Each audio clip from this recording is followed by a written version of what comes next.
Hello and welcome to the Tremendously Awkward podcast. Oh my God, it's been forever. We're now looking at the shingles or the flashing on Bill's roof because he refused to put the camera towards his face, not realizing I will be putting this on YouTube now just for this exact reason.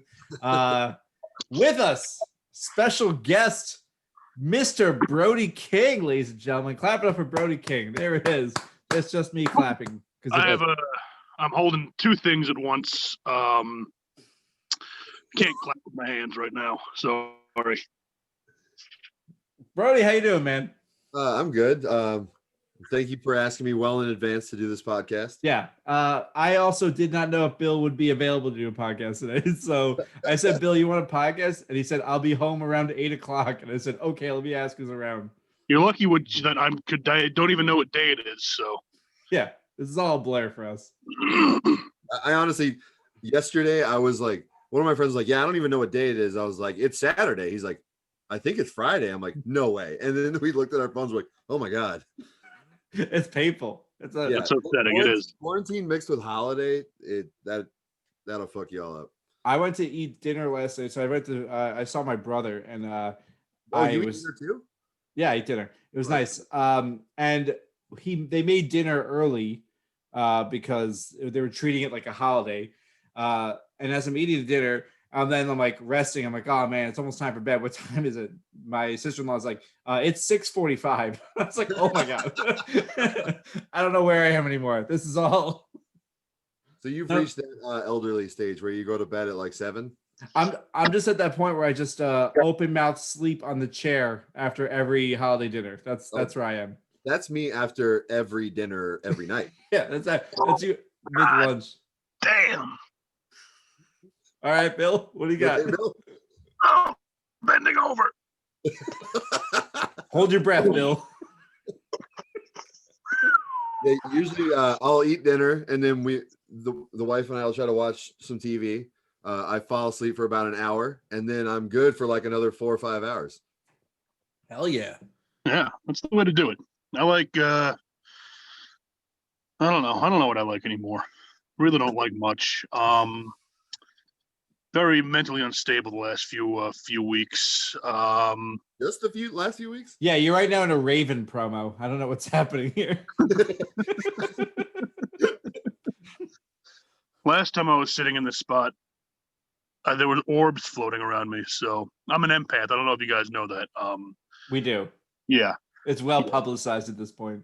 Yes. So I do whatever empaths do, I guess. And, it's hard at work at doing that. So you're aware you're an empath, but you have no idea what that is. Yes. Okay. Can we comment on how Dan just has nothing on his walls except for these are my accomplishments in wrestling. You can see. You have like pictures of like albums you really loved and like bands and so on. Bill's outside, so we see the underside of his roof. I have my accomplishments and the things I like. You have a picture of Long Island and a sign that says a Ville, not Amity, but just a Ville. Well, Amityville, I know that. I painted these, and that's why they're up. Oh, you're an artist. No, I take stencils and then you just dab paint on them. You know those like whenever you see that with those, my 2-year-old son. Yeah, you know those Etsy projects where you go on, like you see people like, oh man, I'll sell you this sign. It says like, Barry's Bar and Pub, and like you make this whole thing, and it's like, oh my God, how much is it? It's like $70. There's a machine called a cry cut machine or cricket machine. It's a cricket. My wife just got one for Christmas. Yeah. It's literally the paper is like $1. And all you're doing is just printing it out and you just put it on and you paint it. And it's like, oh, that was $60. Fuck yourself. That was $15 of materials. And that's Well, all I actually have a good story about why she got a cricket. So one of my friends wanted to get a cricket for his wife. My wife did some searching. I guess it was sold out at a lot of places.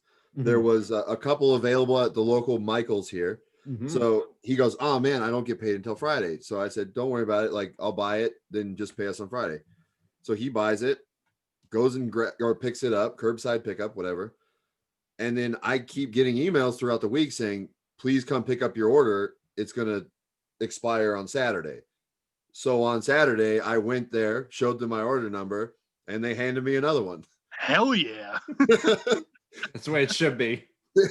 And I was, or they like, some lady went in the back. She's like, oh, it's not in the curbside area. Like the bin was empty. And she's like, oh, check the other part. And she goes, yeah, it's not there either. And they're like, just get one off the shelf. And they just handed it to me. I was like, thank you. Awesome. You just admitted to theft. You admitted to theft right here on the Tremendously Awkward podcast. 14 of our listeners are going to call the cops on you. Yeah, you're lucky. They just gave it to me though. They're the ones that handed it out the door. That's legal. That's perfectly legal. Yeah, maybe. I don't know. I'm not a real cop anymore. We quit that ever since, Cops are bad. Yeah. You guys are the only cops I ever liked. Well, yeah, that's the thing. Now we had to change. Now we're pet detectives because that way nobody can get mad at us. Yeah. I mean, it matches the Hawaiian shirt more, I guess. Yeah. Now I got rid of Tom Selleck and stolen Jim Carrey. And that's most of my 6th grade anyway. So honestly, what's the difference? I like Big Boss Man, but everyone knows he was just a heel. Yeah, he was a heel. Did I get a haircut, Bill? He really represented for the law enforcement community. Yeah, he gave Bill a gimmick, and ever since. And the best part was he was a cop, but he wasn't a cop. He was a corrections officer. Who's this? Big Boss Man. Oh, yeah. So he's a corrections officer. So it's like Cobb County, Georgia. That's right. And yes, Bill, I did get a haircut. I shaved my head because there he is. I had that same action figure. That was the only one that could actually do the finisher of the guy who was supposed to do the finisher of. Like, Macho Man, I guess, too, because he did that thing and you could just throw him up with the elbow. But I can see myself now. I look like a vampire. Look at my collar. You look like what every indie wrestler thinks a vampire promo should look like. That's what you look like.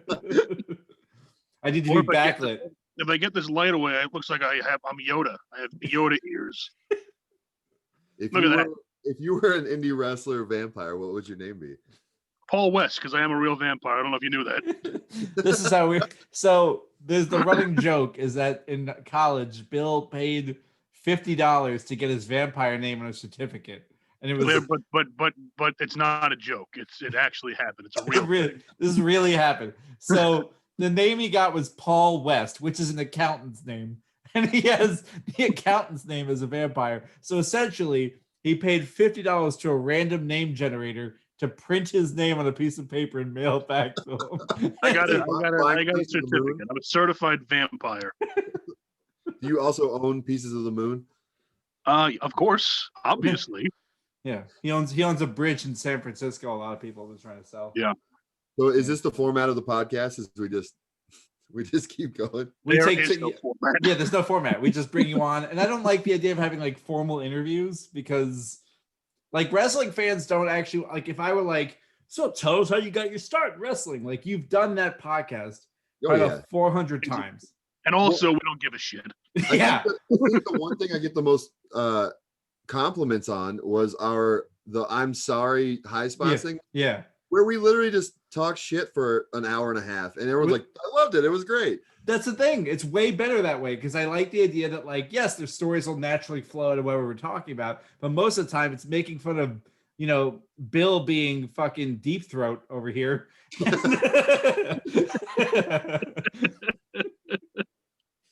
This has to go on. I'm definitely putting this one on YouTube. I normally don't put any of these on YouTube, but this one has to go on simply because I want people to see what Bill's doing. Nobody goes on YouTube anymore anyway. This is true. If I put this on TikTok, maybe it'll get views. Bill has vertical video, which is so upsetting. Oh, Jesus, it's so good. So Brody, you've done you've wrestled a couple of times since. I thought we just said we were going to talk about wrestling. Wait for me. No, I said we were going to interview him. So you've wrestled a couple of times since quarantine. You've done the test. You've done all these things. You've gotten to wrestle for like New Japan, Ring of Honor. So I guess our question is, what the fuck? You couldn't get us anything? Not even a fucking extra work? You don't think we would like to be your seconds in New Japan?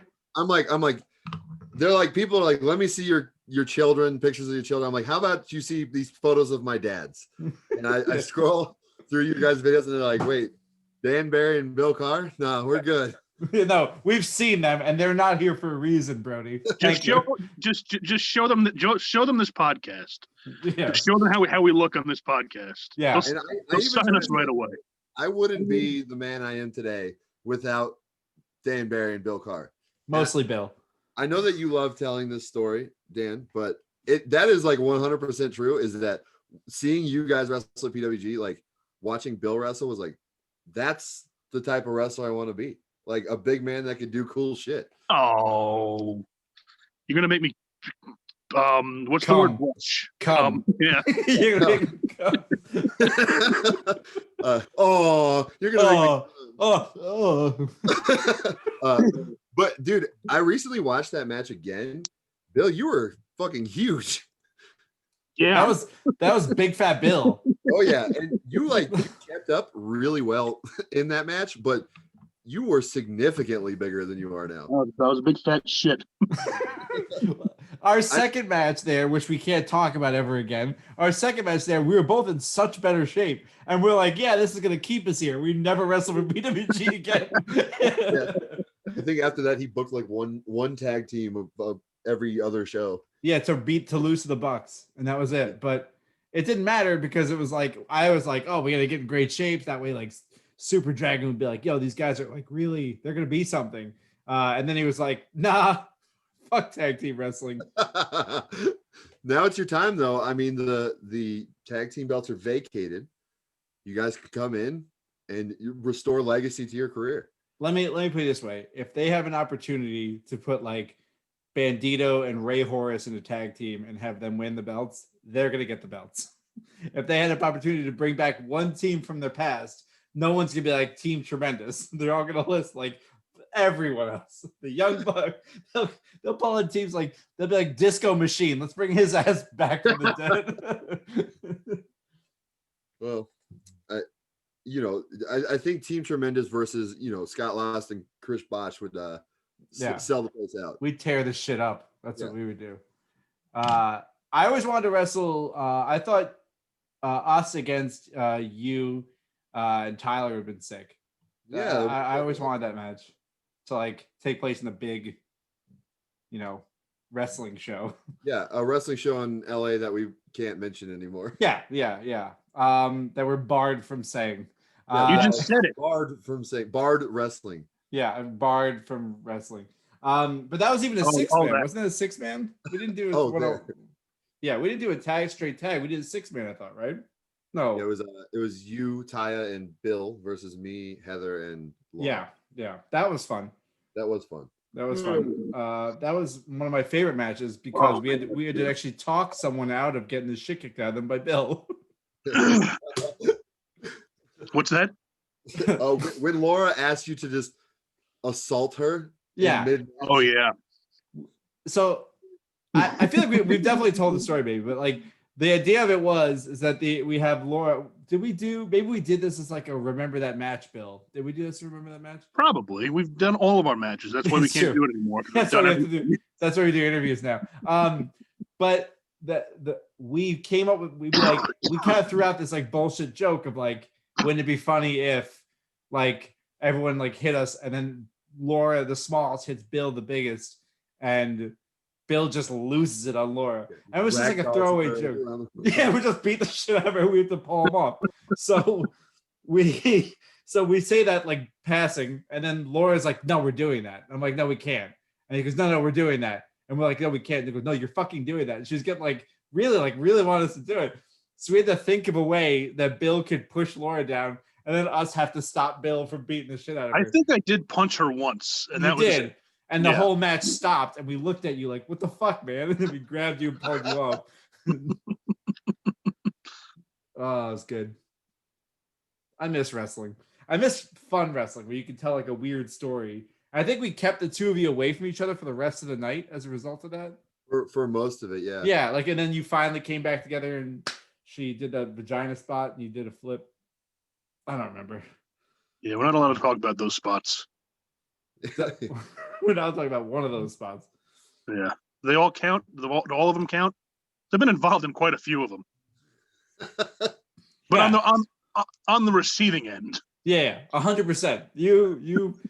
I still think my favorite is Candace gave him the balls plex, but like stiffed him on the grab. Yeah. So if you watch the clip, Bill's just about to take it. All I see him is going, "Oh shit!" He fucking throws him. Yeah, that hurt. She wanted to feel. She wanted to know. She needed to double check. She heard the legend. Big balls, Yep. Bill. That there's Big nothing balls, there. man. Big balls.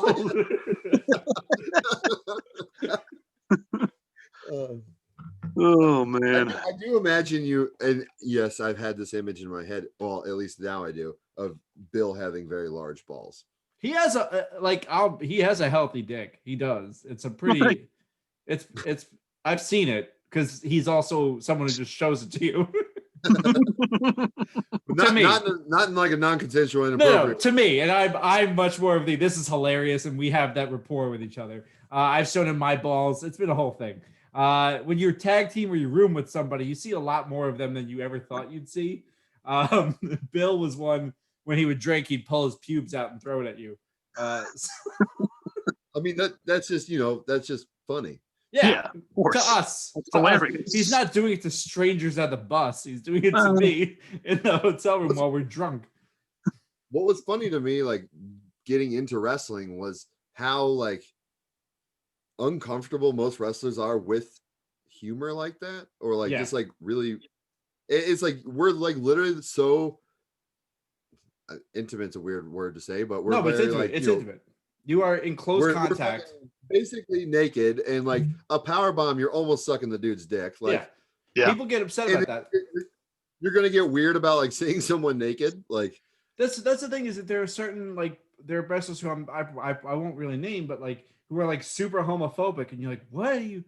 Like you should not be homophobic. Like this is stupid. You like, know what you got into? Yeah, like there was a wrestler who doesn't wrestle anymore, but his name was Benny Martinez, and he's a good friend of mine. But when he first started, he was a young kid. He was like 18 years old, and he was super homophobic. So we were like, all right, well, from now on, it's just gonna we're here to make you uncomfortable. Like he'd go in for a go behind. I'm like, oh my god, yes, and he'd freak out. There's a whole thing. So the movie Waiting came out. And you've seen the movie Waiting, where you're all waiters and there's a penis showing game and there's points based on the penis showing game. So I work with Ray at Applebee's, and when this movie came out, we were like, this is what we're gonna do.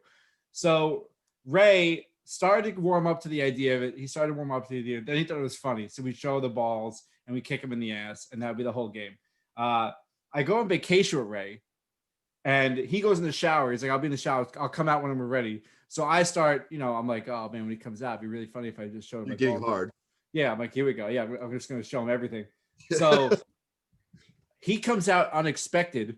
I turn around and he literally has his towel open. He had a legit. And you were naked as well?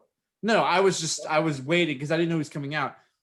He had a 10-inch soft penis, like legit, like it was hands down the biggest penis I've ever seen. And I mean that, like, I watch porn, man. Like, it's an enormous... to like laugh at it. And you're like, oh my God, what the fuck is that thing? Yeah, I turn around to say something to him, and all I see is it like just scraping the carpet in the hotel room. And I'm just staring. And I'm like, we never played the game again. Like, that was it. Like, I was never going to, like, he won. Like, that was it. Good times. So yeah. One time we were driving from the hotel to the venue. We were doing AAW, and in the van it was like me, but Bandito, Flamita, Darby, and a couple other people. And not Juventud Guerrero though, right? No. Okay. God, he sucks. Dr. Keith was driving the van, and I had to pee really bad, and I had a smart water bottle. So I just started peeing in the bottle because I've been on tour a million times. That's just what you do, which apparently is really weird in itself to the other guys in the van, minus Darby. Well, you didn't tell anyone. So I'm just pissing in the bottle. They're all laughing at me. And then I hold the bottle up, and Flamita looks at it. He's like, ew. and then I take a drink of it, and then everyone in the van's face just went like morbid, like Hell they, yeah. they just saw a dead body, and then Darby from the back of the van just goes, "That's my kind of guy." And from that day on, me and Darby just had this bond. You guys are tight as shit at that point. That's what I'm doing. I've drank my own piss a few times too. It tastes I, like nothing. I remember I've this never was in done it. high school. I pissed in a bottle, and like there was a bunch of people around, and I was like, "Hey, I'll drink my own piss if I could have another beer." Meanwhile, I bought the beer anyway. It was my beer. He really wanted to drink piss, and he wanted to let everyone know he much. was about to. Exactly. So I drank a bottle of piss to give myself my own beer. We Yeah. what me and my friends that are not part of wrestling, we always have this we play Uno, and it's called Ultimate Uno, and whoever you'll put up a stake at the beginning of it, like loser has to do such and such, and the ultimate loser has to do whatever that thing is, and it's usually very horrible things. Like one time I threw up on my friend's face, but one time I had to make a French press coffee with my piss. Oh, I like this. It was awful. I played Yahtzee the other day where the winner got to decide where you got dessert. So we're on the same page. I think we're both equal stakes. Yeah.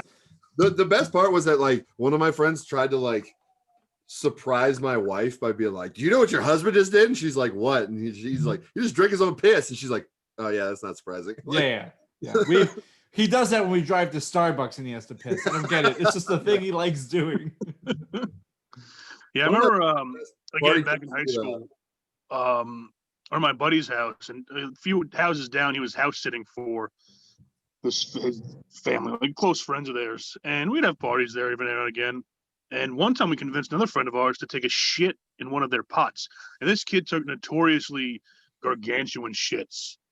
So he took a shit in one of their pots and then cooked it and like boiled it, like poured milk in it and spices and everything. It was the worst smelling thing I've ever smelled in my entire life. To this day, there's nothing worse I've ever smelled. It took days to get that stench out of that house. Okay, what did he do with it after he did all this spicing and boiling? Your tomatoes. We threw it in the backyard while I threw up all over the place. Standard bill, yeah. I'm 99.9% positive that pot gets used to this day. I mean, the homeowner has no idea. Not a clue that a giant shit was boiled in one of their pots, in one of their big pots. ProWrestlingTees.com/Team Tremendous. So, gotta throw a plug in. Oh God, we have.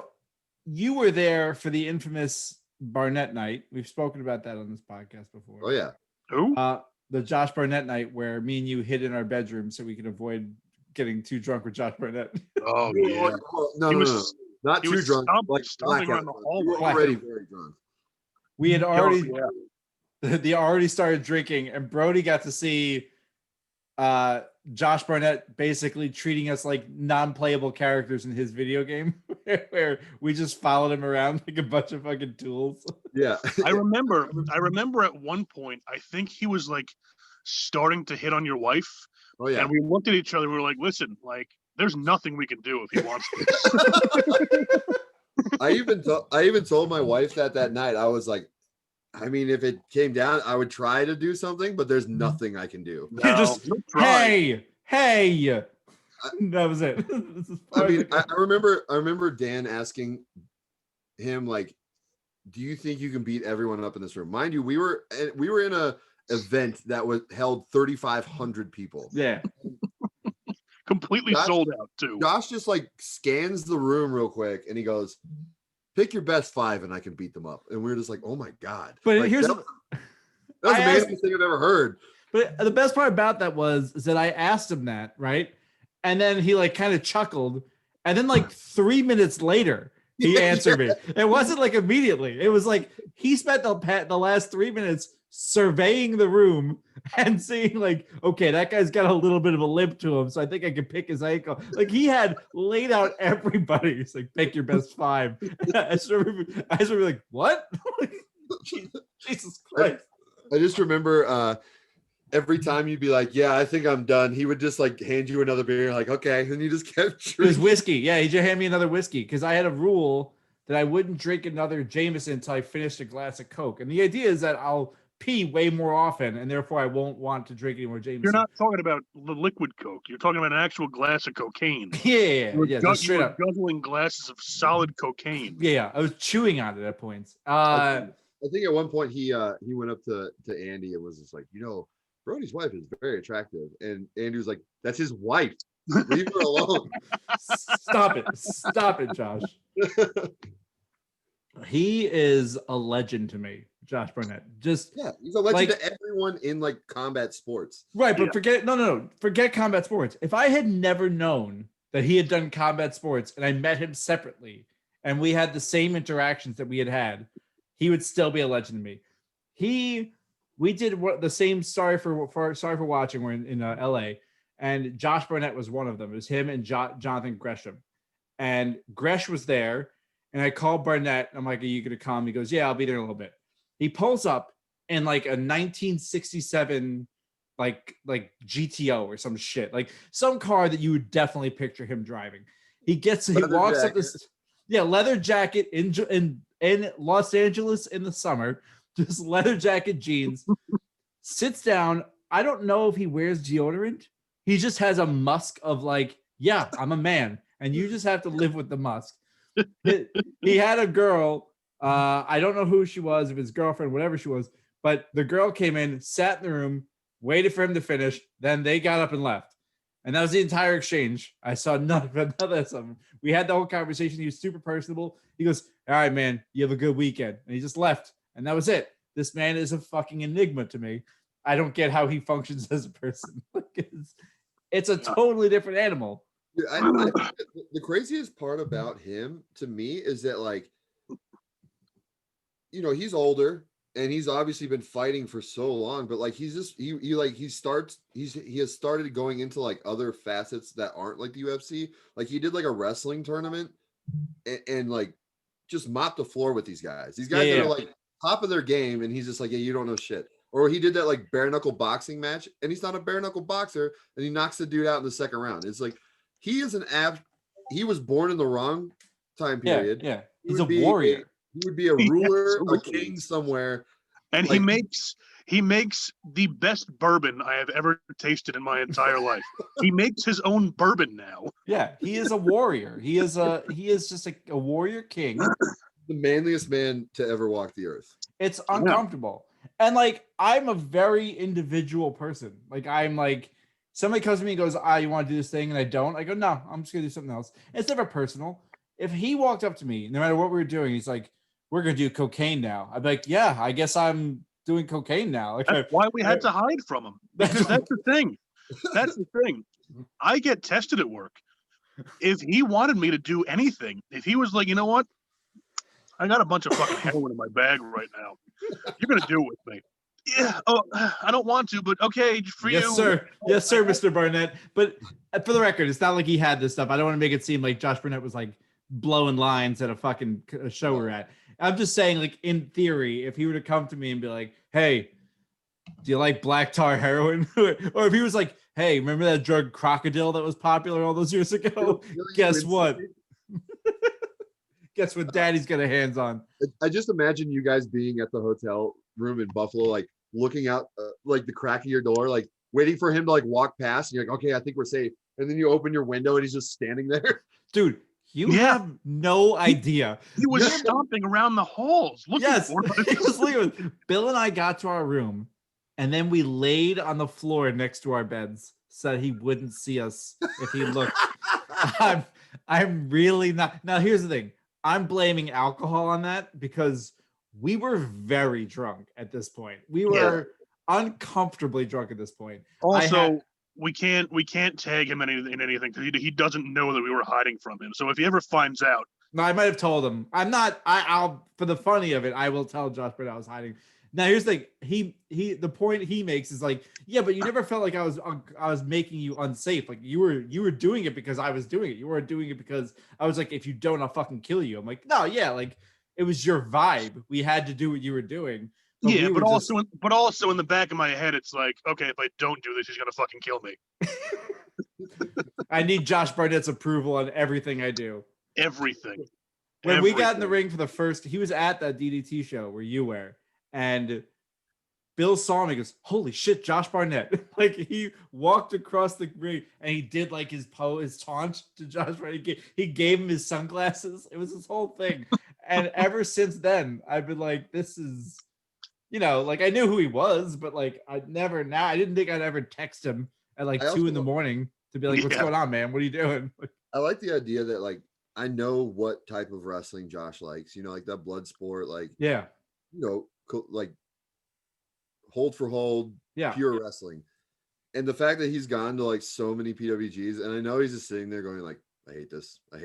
But he doesn't. He described, the only reason he likes me is because we were in this ring before Buffalo and I was stretching and I looked over and he was like in the pose, like the grappler's pose. He's going to fucking take me out. I'm like, shit, I got to chain wrestle Josh Barnett. And I actually was wrestling. He actually enjoyed the fact that I could wrestle. So that's the only reason he liked me, because he had seen my bullshit running on my knees act that I did in PWG. He was like, this guy's a comedy guy. He's like, oh, he can actually wrestle. That's the only reason he likes me. But yeah, I remember the first time seeing him after that. And I was wearing a Watain t-shirt, which is a black metal band. And he immediately came up to me. He was like, dude, you fucking listen to Watain? I'm like, yeah, man, of course. Whatever you listen to, I'll listen to. Absolutely. He's like, I only listen to 2 things, Dolly Parton and Tim McGraw. And you're like, yes, I do. I'm fucking in. I think in deep down in my heart, I want to believe that Josh Barnett cries looking at puppy videos. And that's how he goes to sleep every night. I don't think he's ever cried. Yeah, I don't believe it either. That's how he makes his bourbon. Yeah. He extracts his tears. Yeah, he stabs himself in the eye to get the tears out because they're not coming out any other way. And he pours it into a glass and Bill drinks it. Uh-huh. And it is goddamn delicious. You're a straight edge, right, Brody?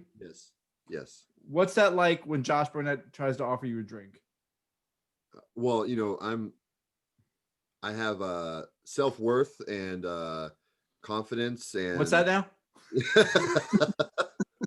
No, I mean, like I've always just never given a shit what anyone else thinks in that moment. And like it's always weird when people are like, well, that's weird, or like they try to get like weird about it. Yeah. Or when they say the one thing I hate the most is when somebody offers me a drink and like I'm like, no, I'm good.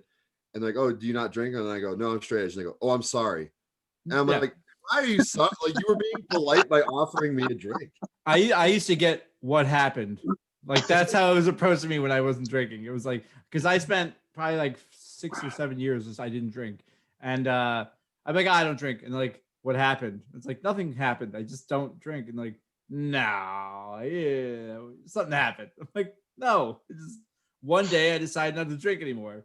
I'm like, oh, that one day must have been crazy. It's like, no. I've had people be like, so were you like pretty crazy before? And I was like, I've been straight since I was 16. It's not like I was like shooting up heroin at 15. Like, yeah, I just never liked it.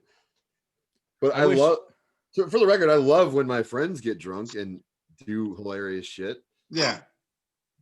I liked being around it. Even when I wasn't drinking, I still went to bars and I hung out at bars and I did the normal stuff. I was a Sprite no ice guy. That's what I drank forever. And then now I obviously have given up. I shave my head. I have white in my beard and I drink. And I don't like that you judge me. You're my dad that's 3 years older than me. Yeah, but I look way older. So Bill, what government secrets do you have right now you want to tell us about? Well, let me tell you about aliens, Dan. Yeah, do you believe in aliens, Brody? Are you an alien? Absolutely. Guy? Hell yeah. Yeah, I don't believe in God, but I believe in aliens. Yeah. Of course. I started believing in aliens once that Blink-182 song came out. That's what really did it for me. Oh, go on. No, yeah. What is it? I Believe in Aliens? Is that the name of the song, I think? Oh, that was all the small I'm surprised things. that you even know how to like name drop a Blink-182 song. Oh, but absolutely. Or what about Alien by Pennywise? That's another Alien song. I like that. That song's good, yeah. That song is good. So we do that to Juba sometimes, where we'll say something and Juba likes Juba's awful music. he's the worst. Oh, But the worst. I'll name some obscure ass band just to like get him to be like, I can't believe you know that band. And I'm like, it's not, you don't have like this like indie taste in music you think you do. Like these bands are on like pop stations, but you pretend that they're like this deep emo band that only you know about. The fuck out of here. Also, like I feel like the whinier and shittier like the singer is, like the more he likes it. Yeah, he has some weird taste in music. I don't know what it is. Bad. Like I'm trying to think of other people who have really shitty taste in music. Both wrestlers. Most wrestlers have shitty taste in music. Yeah. Look, if it's not new metal, you can fuck yourself. That's what I say, right, guys? Mm-hmm. Uh-huh. Yep. Dude, like when I hear some of these like entrance music, I'm like, oh my god, dude, what are you doing to yourself? Dude. But I think every wrestler has a phase. Like you guys came in late. Like you didn't come in and like the Linkin Park was every song phase of, Or when Cut My Life into Pieces was Papa Roach. I came in toward the end of the Disturbed run. Yep. That's when I came in. I had Disturbed. I I came out to Fear because I was like, I'm not gonna come out to Down Sickness. Everyone comes out to that, so I came out to Fear from the same exact album. That was a good part about indie wrestling. I thought you were gonna say you came out to the band Fear, like I Love Living in the City or something like that. Which cool. I thought you were gonna say you came out to the Fear theme song from that MTV show from the fucking 90s. No, that's a great show though. That was actually show. I fucking loved that show. Let's talk about that show for a second. Did you watch the show, Brody? Otherwise, we're just going to talk around you for a minute. Is Fear the one where they went in like haunted asylums? Yes. Like, oh yeah, that was so good. So there was one episode where they had to walk to the top of like a bell tower or whatever, and there was a rope with a noose on it. You had to put the noose around your neck to try and draw out the spirit. And they threw the rope, they threw the weight over the side, and that's how they hung themselves. So throw the weight over the side. And nobody, and I mean none of the people on this show would throw the weight over the side because they thought MTV was going to kill them on national television. Yeah. And I'm like, just throw the fucking weight. Like, first off, they're not killing you. This show is not designed to murder people. It's designed to fake scare, college kids. So go ahead. So in just kind of just going on the MTV path, but recently in the last few weeks, me and my wife have gotten really into the show The Challenge, which used to be the real world road rules challenge. Which Leo Rush is on the current season of The Challenge. Is he? Yeah. But we started watching it because he said that he was on it. I was like, oh, that's cool. I'm gonna check it out. And then we just bought like the past 6 seasons and like went back in the archive. And now, because my wife, she loves trash TV. She loves 90 Day. Yeah, we all do. She loves The Bachelorette, whatever. So, and I love competition shows. So this is like best of both worlds. Like, it is actually both things. So we've been heavily addicted to both those things. But there's a lot of times where there's a challenge where they're like, I'm gonna die. I'm like, nothing. The only thing in my head would be like, nothing I do here will kill me. Like, nothing I eat, nothing I do, I can't die. Like, or else my family is paid for life from MTV. Right. That's how I look at it. Like, I'm much more like, my mom will have no debt on her house if I die. Unless you were that one guy from the first season of Survivor that passed out and fell into a fire and nobody noticed for a few minutes. Remember that? Oh my God, yeah. Oh my God. I've seen more of? I watched Ink Master. I watched like the first whatever seasons of Ink Master in this. More people went to the hospital from that show than have ever gone from any Road Rules MTV challenge. And it's like, what happened? Oh, I had a stroke. It's like, what the fuck do you mean you had a stroke? You were tattooing somebody. Dude, it's so funny. Oh, I thought you were gonna say like staph infection or something. No, it's always like a heart murmur, or like this person had a stroke. This canvas just passed out, and they took her to the hospital. It's like the craziest. Like Some people that'll have like really terrible tattoos will be like, "Oh yeah, my tattoo artist was on Ink Master." Like, who do you get tattooed by? And I have good tattoos, and I'm just like, just because they're on Ink Master really does not mean that they're good. Yeah, that means that they had a free week, or they had a free 3 weeks to go and film. That's what that means. Tattoo artists don't want to be on that show. Yeah. There's a local tattoo artist here that was on the latest season. I forgot her name. I think she was like Spanish or Asian or something. But a buddy of mine went to go get a tattoo by her, mainly because she was on Ink Master and thought that she'd do a good job. And it looks fucking awful. It looks like she fell asleep half. It looks like, it looks like she had a stroke halfway through. Yeah, and they put it on the show. Yeah. The guy who won season 1 has his tattoo studio around the corner from me. And I debated going there the other day. Well, let me correct myself. I looked into going there the other day. And I think there are people in his studio that are good, but his art wasn't blowing me away. That's how I felt. But also, Brody judges my tattoos because he has so many, and I have 2. You have a clover and like a Celtic cross, right? No, I have a Celtic knot, and I have a comedy mask and a wrestling mask on my back. That's what I have. Yeah. Bill has nothing, and you don't lament him. It's only me. I almost got one. I was very close to getting one. I was in Tampa, and pretty drunk, and it was EC3 actually had convinced me to go to the tattoo artist down the road and get a tattoo on my body of a loaded baked potato that says fully loaded underneath. We were in the parking lot, and his girlfriend at the time was like, we cannot do this to him. We can't do this to him. I was like, no, I want to get it done. I want it. I need it.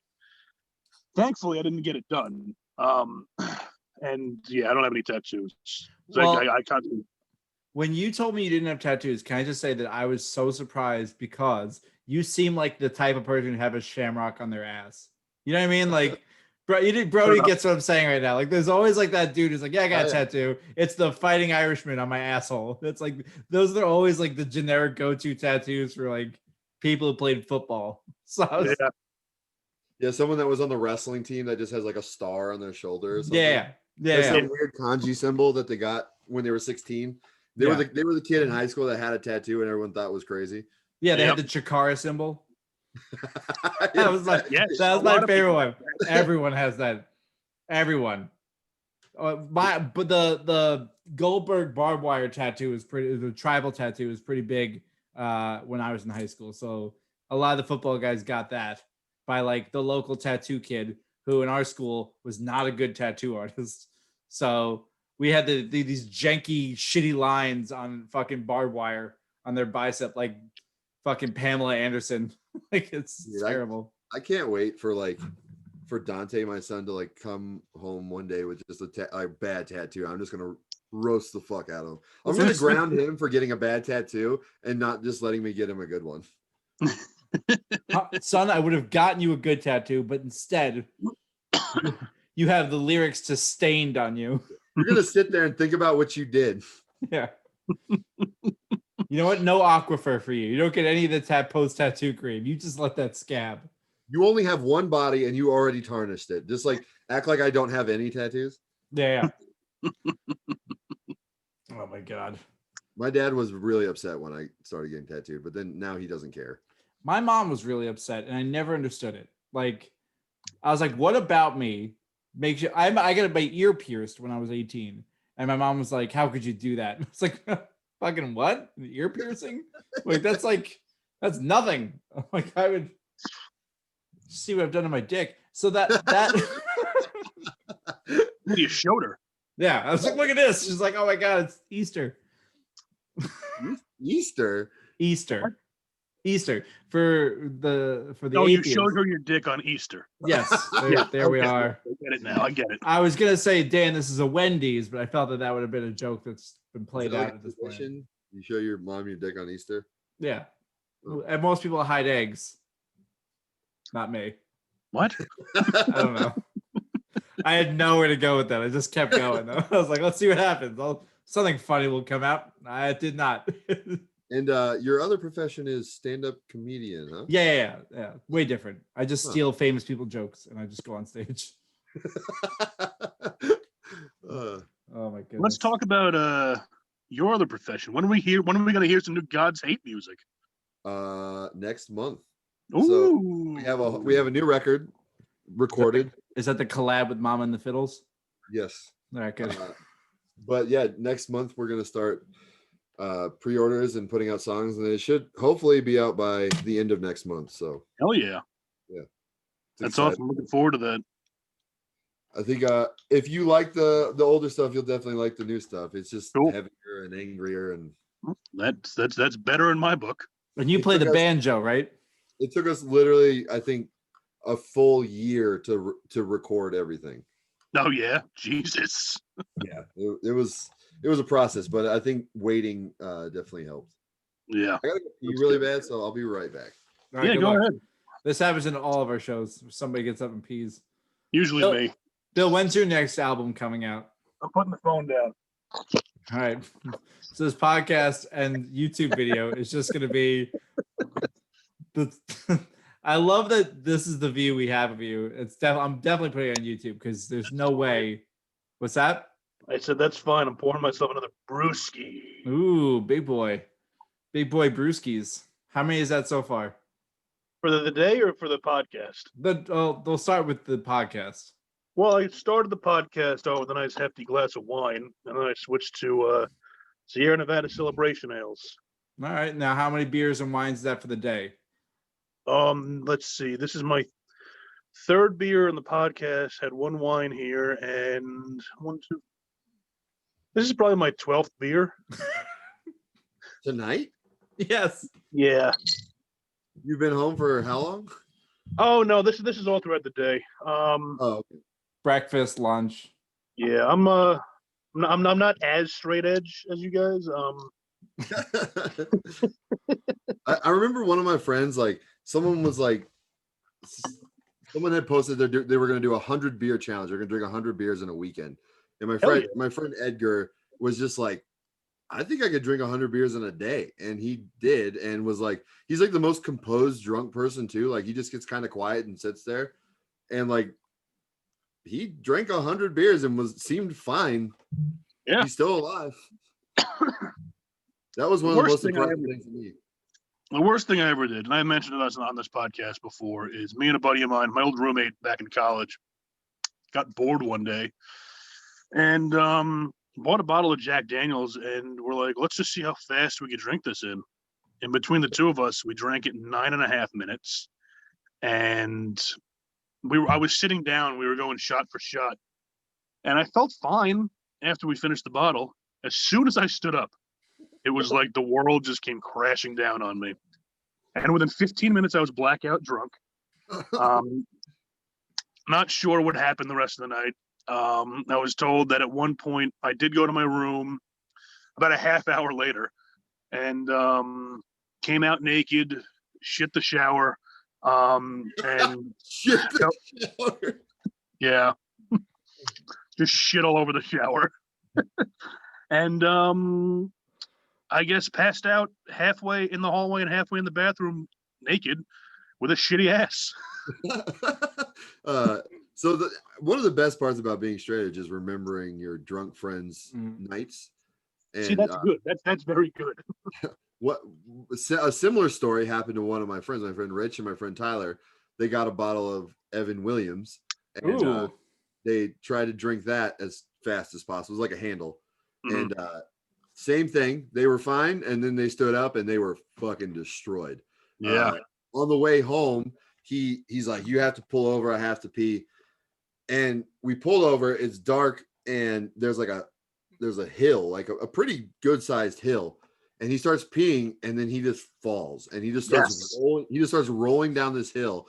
And I see him fall, and I get out of the car, and I just hear him go, "I need help." And I look down the hill, and he's just pissing straight up like a fountain onto himself. And trying to crawl up the hill while just getting fucking dirt and mud all over himself with his dick still out. Hell yeah, that's great. There's Yeah, a that kid, Great. there's a kid I went to high school with who they did something. It's always something similar, but it's always ends up being like Canadian Goose or some shit like that. So him and like two buddies drank a bottle. Isn't that a jacket company? Canadian Goose. I think there's Yeah. a Canadian Goose alcohol, whatever Grey the fuck it was. Goose. No, I'm telling you, it's like Canadian something.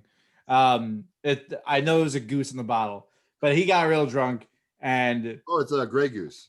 no, definitely not. Oh, So- no. Oh, you know what? Yeah, you're talking about Grey Goose, I think. Yeah, right? that's it. So they got incredibly pissed drunk, whatever. The one of them fell asleep, but like face down, ass up. You know what I mean? Like on his knees, face down in the backyard, right? So the other two, So he's asking for it then. yeah, yeah. So everyone thought it'd be really funny. They were gonna make him a sundae. They made him an ice cream sundae. So they covered him in whipped cream and then chocolate syrup, and they put a cherry on top, right? And they left him there. I'm for assuming this was just on his ass, exposed ass. No, it was the ass was exposed, but he was mostly covered in whipped cream, chocolate syrup, and then a cherry Now, on top of his Did butthole. he expose his own ass, or was that the job of I don't- somebody else? I don't know. I didn't do it. Okay. I don't care. Okay, that's all I needed to know. I was not. This is the story, and it's true as it could possibly be. They eventually, after about 15, 20 minutes, were like, I don't think he's waking up. Oh So my then they God. realize they have to call an ambulance because they think he's dying. But then they know they can't call the ambulance because they made him into an ice cream sundae. They just hose him off or something. They had to scrub him off and change him and then call an ambulance. So Oh my God. he came to school on the Monday. He had puked so hard that his like eyes had turned red. He burst the blood vessels in his eyes. Oh yeah. It was a whole thing. But like the story of them making him a whipped cream, like making him a sundae, and then realizing that like their friend might be dying, so they kept to clean the whipped cream off of their dying friend before they called an ambulance. That's one of the best. Like, Yeah, that's great. My friend Rich would notorious like we lived in a townhouse and it was 2-bedroom. I had my own bedroom, and him and my friend Bryce split a room, and they just had like a dresser with a bed sheet over it to like divide the room in half. hell yeah. And Rich would always just get shit faced, and like you would walk down the hallway. There was a bathroom in their room at the end of the hallway, and then in the middle of the hallway there was the closet. But he would just always turn into the closet and piss in my friend Bryce's laundry basket every time almost. So like Bryce would go do his laundry and he'd be like, "Why is it wet?" And then he would like smell his hands and be like, "Oh God damn!" Ugh. That's if it's your own piss, there's a level to it where you're like, this is drinkable, right, guys? So Yeah. when it's someone else's piss, it's suddenly notably grosser. Yeah. Which, when you become a father, nothing grosses you out anymore. I was weird because like I was like, I don't know how I'm gonna change these diapers. I don't like shit. Like shit freaks me out. I don't like it. I don't like seeing it. Like my own obviously is fine. Imagine you took a shit and you'd freak out every time you poop. Honey, it's there again. It's like, Like, fucking goddamn it, the Brody. thought of like getting shit on my hands and stuff was just like it would freak me out. But then you like have a kid and then you like changing their diaper and they shit on your hand. You're like, well, oh well. This is it. This is my Yeah. this is my life now. Like, this is Yeah. So yeah, and I don't think much grosses me out anymore now. Bill will puke over everything. So just send him pictures of your kid's shitty butt and then let Bill just vomit in his own phone. I'm pretty sure that's illegal, Dan. Yeah, that's very illegal. How about a duty-filled diaper with no butt in it? Okay, there we go. Yeah, There we there we go. There we go. That's what we gotta do, guys. We gotta just on Valentine's Day. Compromise for Dan. What's that? We're compromising for you. Yeah. I don't send child porn, you freak. I'm saying just send pictures of shit. Jesus, you monster. Dan, God damn it! What are we gonna do with you? I One don't know. of the worst experiences though with changing my children was my daughter is 4 months old, and when she was like 2 months old, she shit in her diaper. I went to go clean her. I picked up her legs to like clean her butt, and then just a fountain of shit just came out. And oh my like, God. seriously, and like it hit the wall. Like it was like a Ew. 3-foot distance that she cleared with this shit streak. She's like And I Hadouken. and like that one, I was like, Emily, you need to come here now. And I was like, there's shit everywhere. I can't. There are days my dog shit so bad that I'm like, that's just gonna live there now. I can't touch that. It's not even like the visible, but when you go to clean it and then the whiff comes, and then that whiff is like, You like break the seal, like when it's harder on top, and then the bottom part it breaks the seal. Yeah, you realize like the claw method isn't getting it, so you have to actually like scoop around and then hoist it up and then put the thing on. Oh, fucking gross. Yeah, no good. Potatoes good now. Potato's all right. Potato's pneumonia free. He's doing. How does a much dog better. get pneumonia? So it's called aspiration pneumonia. So what happened was he ate something, coughed it up, and then it went to his lungs and infected his lungs. But it was bad. It is criminal how much vets are. I mean, it's always like not to be like. I think I was always the pragmatist who was like, look, if my dog's $9,000 to fix. Like, I'm sorry, I just can't do it. I don't have $9,000.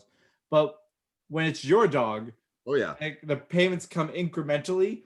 And you realize, like, oh no, I've just spent $9,000. It's a totally different animal. It's and everyone's like, go ahead. One of my dogs got a corneal ulcer, and his eye like started to melt, and there was like some crazy procedure that they could do to save it, but it was $5,000. And I was like, well, all right. And then thankfully his eye is fine now. But so many people were like, he's a dog, just let him have one eye. I'm like, would you say that about your fucking child? Like, yeah. It's like you said, you don't understand until it's your own. Yeah, you can't. And it's like people are like, oh, that wouldn't be me. It's like, yes, cool, man. One of the people who told me it wouldn't be me has like 3 cars that are all garbage cars. And like, yeah, I'm fixing them up. And they just like, they live with their parents still and they're my age. And I'm like, okay, so maybe you would spend $3,000, $9,000 on a dog, but you also won't spend $1 to move out of your fucking parents' house. So stop throwing this shade my way, you fucking loser. Yeah, go ask what's for dinner, you piece of shit. Oh man. All right. Well, it's 11 o'clock over here. It's 8 o'clock for you. Brody, what do you want to put over? We'll let this end. What do you want to put over? Put over you guys. Thanks, man. This is not an exaggeration. This is not me blowing you guys up, but you guys are one of my favorite tag teams ever. Well, thank you. I love you guys. I miss you guys. We miss you. I miss you too. But yeah, you can follow me on Twitter and Instagram. No, we don't do that here. So anyway, go ahead. You're done putting us over. Now we don't want to hear it. Okay, Twitter, Instagram. You can buy my stuff at Pro Wrestling Tees. You can buy Team Tremendous stuff at Pro Wrestling Tees. And yeah, that's about it. You can follow me on Twitch if you want. I kind of stopped twitching, but maybe I'll do it every once in a while. So you're Brody X King. Yeah. Brody X King. All right, so Brody X King, Twitter, Instagram, Twitch. Brody X King on Pro Wrestling Tees. Just Brody King. Just Brody King. You want to decide to break the trend? All right.